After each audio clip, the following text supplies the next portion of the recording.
लेकिन मैं आगे बढ़ता हूं। अभिनंदिता जी, मैं आपके पास आ रहा हूं। आम आदमी पार्टी का स्टैंड क्या है? 15 जून को कहीं अरविंद केजरीवाल जी का भी तो कोई पहले से कार्यक्रम नहीं है, कहीं ऐसा तो नहीं कि आपके भी सारे नेता कहीं पूरी तरह से इन्वॉल्व हैं, बिजी हैं?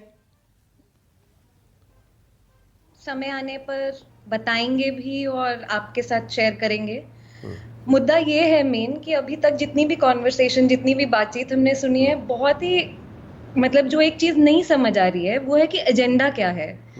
मतलब आज 130 करोड़ हिंदुस्तानियों की, भारतीयों की जो जनता है वो हम सबकी तरफ देख रही है, और इनमें से कोई भी ऐसा नहीं है जो देश के सामने एक फ्यूचर का, एक आगे भविष्य का, बच्चों के भविष्य का, यूथ के भविष्य का कोई मॉडल रख रहा हो। हॉर्स ट्रेडिंग में हम उलझे हुए हैं, इसने इनको हराया, उसके एमएलए किडनैप हो गए, उसके एमएलए को वहां बंद किया हुआ है। मतलब हम अपना और देश की जनता का टाइम वेस्ट कर रहे हैं। आम आदमी पार्टी उसके साथ है जो एक शिक्षा के मॉडल को, भगत सिंह जी के और अंबेडकर के फ्यूचर को की थॉट से फ्यूचर बनाएगा देश का।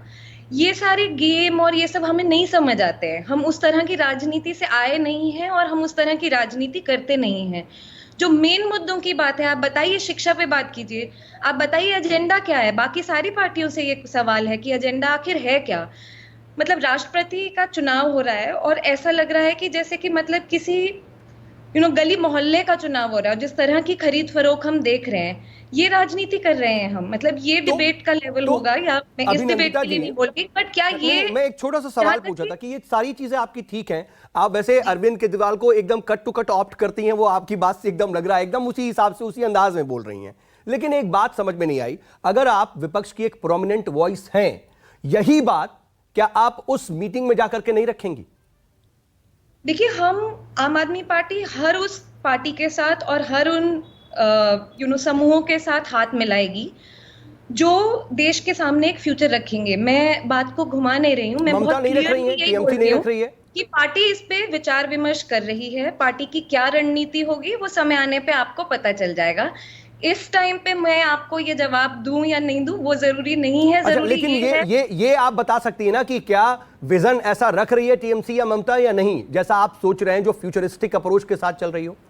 देखिए, अभी जो पता चला है कि वो जो विजन है वो बहुत डिटेल में तो उन्होंने भी नहीं बताया है। जैसे कि मैं बोल रही हूँ कि जहां पे वो विजन का एक्चुअली में शेयर करेंगे, खुलासा करेंगे, एक्सपोज करेंगे, क्यों नहीं सब, मतलब चाहे वो कोई भी पार्टी हो। आप तो सबसे ज्यादा पीड़ित हैं। आप तो लगातार बोलते हैं कि देखिए फर्जी केसेस लगाए जा रहे हैं, सत्येंद्र जैन की आप फोटोग्राफ्स को आपका हर नेता ट्वीट करता है, एजेंसीज के दुरुपयोग के बारे में आप हर कोई कहता है, आपके बड़े नेताओं से लेकर प्रवक्ताओं तक।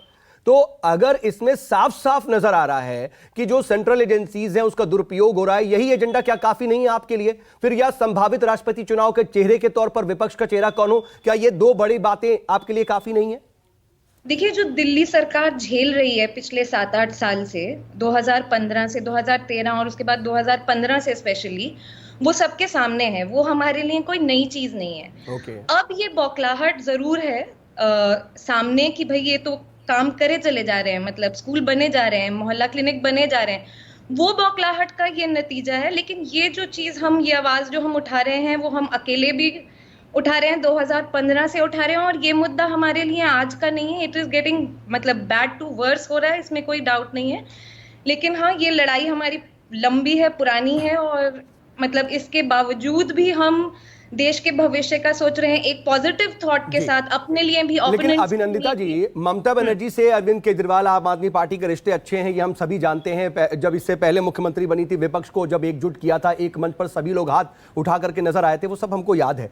लेकिन अभी कितना और वक्त लगेगा? 15 को अगर मीटिंग है, आपको तो कहीं जाना भी नहीं, दिल्ली में है, दिल्ली में ही मीटिंग है, तो क्या 14 तक क्लियर हो जाएगा? क्या आपको लगता है कि इसको और क्लियर करने के लिए ममता बनर्जी से टेलीफोनिक बातचीत करेंगे? देखिए, अरविंद केजरीवाल जी ने पहले कई बार इस विषय पे बात करी है, तो मुझे उनकी रिलेशनशिप जो ममता जी के साथ है और पार्टी के साथ है और बाकी उनके साथ, उस पे जाने की जरूरत नहीं है। जी, आप कह सकते हैं कि 14-15 तारीख तक आपको ये क्लियर हो जाएगा। इस समय ये कहना मुश्किल नहीं है। लास्ट मोमेंट तक, मतलब ऐसा भी हो सकता है कि ममता जी रहे, बैठी हो कॉन्स्टिट्यूशन क्लब में, और अरविंद केजरीवाल जी आएंगे या नहीं आएंगे उनके मन में भी एक डाउट हो। बहरहाल मैं आऊंगा शुभांकर जी, आपसे रिस्पॉन्ड आपसे मैं इसका जवाब लूंगा। लेकिन चितरंजन जी, आरजेडी कैसे देख रही है? क्योंकि आरजेडी को देखिए, लालू प्रसाद यादव को सीधे सीधे न्योता दिया गया है, वो बाहर हैं, स्वस्थ हैं, अभी जन्मदिन का केक काटा उन्होंने, वो पहुंचेंगे, दिल्ली आएंगे? देखिए, अभी जो देश का माहौल है, निश्चित रूप से विपक्ष की जिम्मेदारी काफी बढ़ गई और हमारे नेता आदरणीय लालू जी काफी इस मामले में सजग रहे हैं और पहल करते भी रहे हैं। अब थोड़ा स्वस्थ हो जाने के कारण और भी कई कारण है जिसके कारण उनकी भूमिका उतनी सक्रियता कुछ कम गई है। लेकिन अगर किसी के द्वारा पहल किया जाता है तो राजद उसका समर्थन करती है, राजद के साथ में। राजद का स्पष्ट मानना है कि राष्ट्रीय स्तर पर अगर कुछ भी होता है तो उसमें कांग्रेस की भूमिका को नजरअंदाज नहीं किया जा सकता है, लेकिन क्षेत्रीय जो दल हैं उनकी भूमिका भी क्षेत्रीय स्तर पर महत्वपूर्ण हो जाती है और क्षेत्रीय स्तर पर जो ड्राइविंग सीट है वह जो है क्षेत्रीय दलों के पास ही रहना चाहिए। अब देश में अभी जो माहौल बनते जा रहा है, काफी यह लोकतंत्र के लिए और संविधान के लिए कहिए और देश के लिए काफी खतरनाक दौर में हम पहुंचने की जो है सो जो स्थिति है, पहुंच रही है देश। तो इस माहौल में विपक्ष की जो भूमिका है उसको हम महसूस करते हैं कि जिसके द्वारा भी पहल किया गया हो वह स्वागत योग्य है और लालू जी अस्वस्थता के बावजूद भी लालू जी निश्चित रूप से उसमें शामिल होंगे। अच्छा। और हमारे आदरणीय नेता तेजस्वी जी भी काफी इसके लिए काफी दिनों से प्रयास कर रहे थे कि हाँ साहब जो भी जो हैं जिनको ठीक है, तो इसमें तमाम मुद्दों पर बातचीत होगी, राष्ट्रपति चुनाव के लिए कौन विपक्ष का चेहरा हो इस पर भी बातचीत होगी। लेकिन आप ये समझ रहे हैं ना कि ममता जी की अपनी महत्वाकांक्षा क्या है, वो कम से कम राष्ट्रीय पटल पर अपने आप को एक प्रोमिनेंट लीडर और विपक्ष के चेहरे के तौर पर स्थापित करना चाहती हैं, उनकी नेशनल एम्बिशंस हैं, तो वो स्वीकार्य है आपको? देखिए, राजनीति में एम्बिशन होना बहुत बुरा बात नहीं है, हर लोग राजनीति में है तो उसका एम्बिशन होता है। सवाल यह है कि पहल किसी को तो पहल करना पड़ेगा। अब पहल किसी के द्वारा अगर किया जाता है। जल्दी से मैं रिएक्शन ले लेता हूं। गुरु प्रकाश, आप सुन रहे हैं, सारी बातों को सुनने के बाद आपके मन में क्या कुछ चल रहा है? बहुत शॉर्ट में रिएक्शन चाहूंगा क्योंकि उसके बाद मैं शुभांकर जी के पास जाऊंगा। जी गुरु प्रकाश जी, आपकी आवाज नहीं आ रही। गुरु प्रकाश, आप तक आवाज पहुंच पा रही है क्या?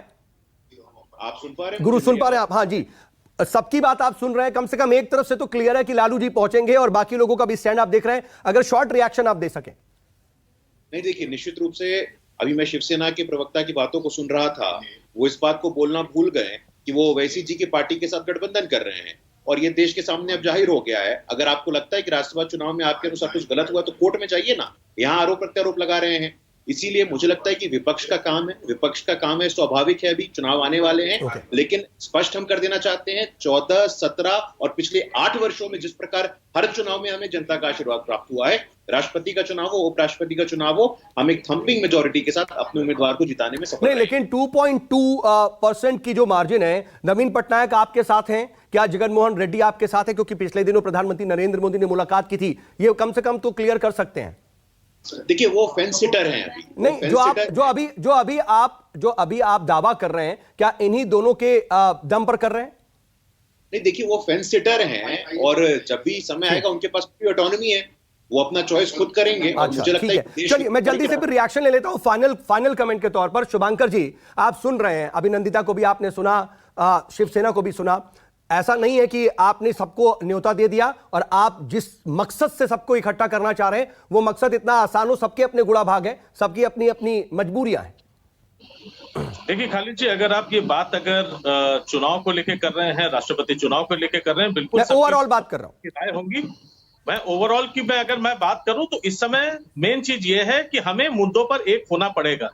कहीं ना कहीं ऐसा होता है कि आज भी चाहे वो संसद हो चाहे अपने अपने प्रदेश में हो, हम लोग आज जो है भाई कांग्रेस वहां पे एक साथ हमारे साथ विपक्ष में बैठती है, लेकिन हमारे प्रदेश में हमें कांग्रेस का बहुत ज्यादा साथ नहीं मिला। तो कहीं ना कहीं बैठक करके हमें एक जगह पे मत को एक करना पड़ेगा और इसकी जरूरत आन पड़ी है। यही बातें शायद एक जगह जब तक हम लोग एकत्रित नहीं होंगे, आपस में बातचीत नहीं होगी, हम कभी भी लेकिन देश को शुभांकर जी देखिए बात यही हो रही है ना कि आप अभी भी सबको मनाते नजर आ रहे हैं। अभी जो आपका मोड है ना वो ये हो रहा है कि आप सबको एक नैतिक स्थिति पर ला करके मोरालिटी की बात कर रहे हैं कि आइए आइए बैठिए और सबको बैठना होगा, लेकिन सभी आपके साथ हैं या 15 को जुटेंगे ये अभी साफ नहीं हो पा रहा है। ये बात सबको मालूम है कि विपक्ष को एकजुट होना चाहिए। बीजेपी जिस तरीके से स्टैंड करती है, जितनी मजबूती से स्टैंड करती है, विपक्ष अगर एकजुट होगा तो ही शायद उसको कड़ी टक्कर दे पाएगी। बहरहाल देखना होगा कि 15 को कौन आता है कौन नहीं और इस मीटिंग से, इस मंथन से क्या निकल पाता है। आप सभी हमारे साथ जुड़े इसके लिए आपका बहुत बहुत शुक्रिया। वक्त एक छोटे से ब्रेक का भी हो चला है, बने रहिएगा न्यूज़ 24 के साथ। नमस्कार, मैं हूं मानक गुप्ता। अगर आपको हमारा ये वीडियो पसंद आया हो तो इसे लाइक और शेयर जरूर करें और हां, हमें सब्सक्राइब और फॉलो करना ना भूलें ताकि आप देश और दुनिया की कोई खबर मिस ना करें। तो जुड़े रहिए हमारे साथ और देखते रहिए न्यूज़ 24।